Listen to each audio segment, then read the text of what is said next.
Bueno, la finalidad del libro originariamente era responder a una serie de preguntas que me habían surgido en el trabajo dedicado a la información religiosa, a la información sobre la vida de la Iglesia, ¿no?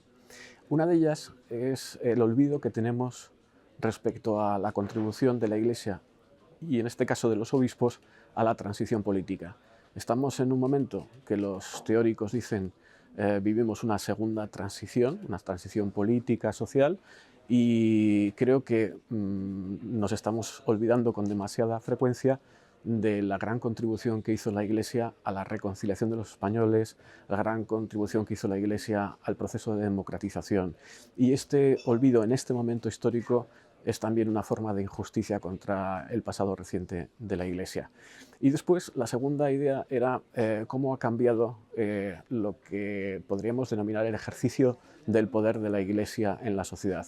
Desde el régimen de Franco, en que la Iglesia influía en el proceso legislativo, en el que la Iglesia también influía en la decisión de los recursos destinados a la conformación del bien común, a un momento en el que el poder de la Iglesia, tal y como se entiende, se sustancia fundamentalmente en la educación, en la caridad. Por lo tanto, el poder de la Iglesia hoy es su presencia en la sociedad y también en la fuerza comunicativa de su relato.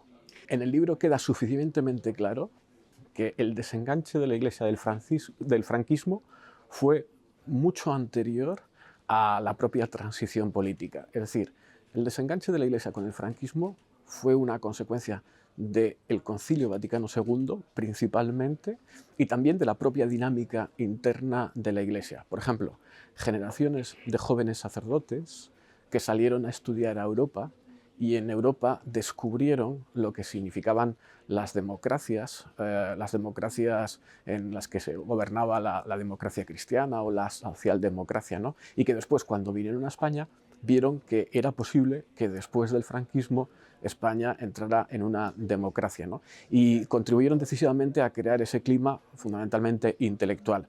No debemos olvidar que el Concilio Vaticano II se celebró de 1962 a 1965, por lo tanto, el desenganche de la Iglesia del franquismo, en gran medida, comenzó teóricamente en 1965 y después tuvo una serie de hitos fundamentales.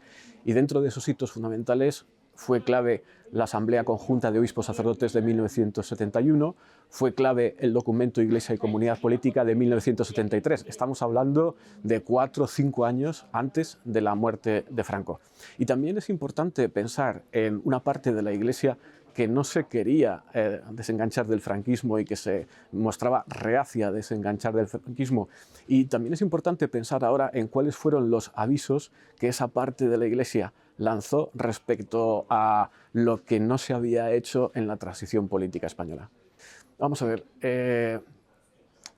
el valor de tener al cardenal Tarancón y al cardenal Marcelo González Martín es el valor de tener dos alas que permitían volar un avión y que tuviera una trayectoria muy completa. Es decir, eran dos cardenales con mucho peso en la Iglesia en España, que representaban dos sensibilidades que se complementaban perfectamente y que fomentaban el diálogo dentro de la Iglesia.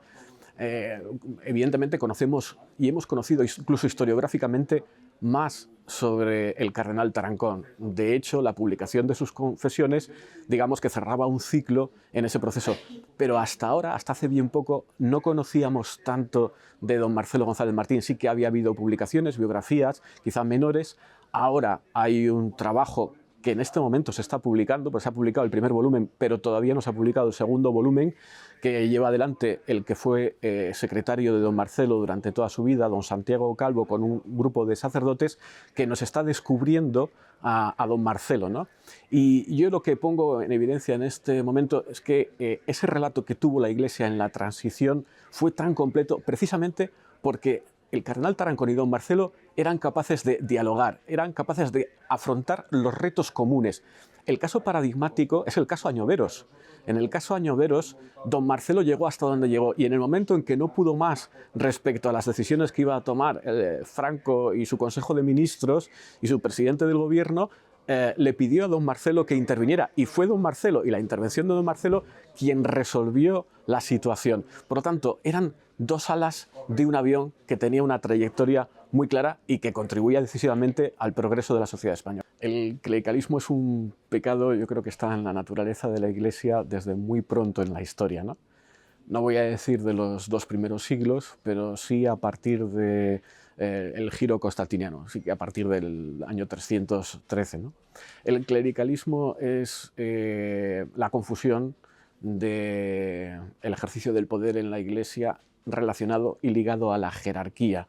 El clericalismo ahora, a partir del Concilio Vaticano II, es no asumir lo que dice el Concilio Vaticano II sobre la naturaleza de la Iglesia, sobre la vocación de los fieles seglares, de los fieles laicos. Yo creo que lo que queda de clericalismo es una mala digestión, una digestión incorrecta del Concilio Vaticano II.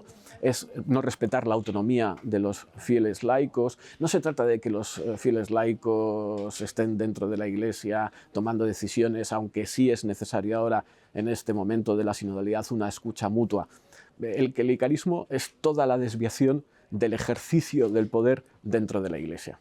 El libro explica desde el principio que para entender la historia de la Iglesia en el siglo XX y también en el siglo XXI hay que remontarse al siglo XIX, porque el siglo XIX es el siglo en el que se gestan, digamos, los grandes problemas de las difíciles formas de actuar dentro de la Iglesia. Y también el siglo XIX es en el que aparecen las grandes causas que han estado presentes en la política española, como por ejemplo la cuestión monárquica o la cuestión de los nacionalismos, ¿no? Pues el siglo XIX tuvo mucho efecto en la Iglesia desde el punto de vista del clericalismo y también de la aparición de determinadas instituciones que fueron referentes y que tuvieron mucho peso en la Iglesia en España. Por ejemplo, en el siglo XIX la institución que más peso tuvo en la Iglesia, además del episcopado, ahí no existía la conferencia episcopal, pero existían determinadas personalidades que aparecen en el libro, fueron la Compañía de Jesús, fueron los jesuitas. Los jesuitas se convirtieron en chivos expiatorios de muchas de las decisiones, actuaciones, incluso contra la Iglesia en el XIX. Y en el XX se da la paradójica situación de que una institución, por ejemplo, que nació en el catolicismo español de principios del siglo XX, como el Opus Dei, también se convirtió en un chivo expiatorio de algunas actuaciones, decisiones o acontecimientos no explicados. Esta es la clave del chivo expiatorio, ¿no? Es decir, atribuir la responsabilidad que no se puede explicar o no se puede demostrar científicamente aún con los documentos y con los datos que tenemos. Así como en el siglo XIX fueron los jesuitas, en el siglo XX fue el Opus Dei.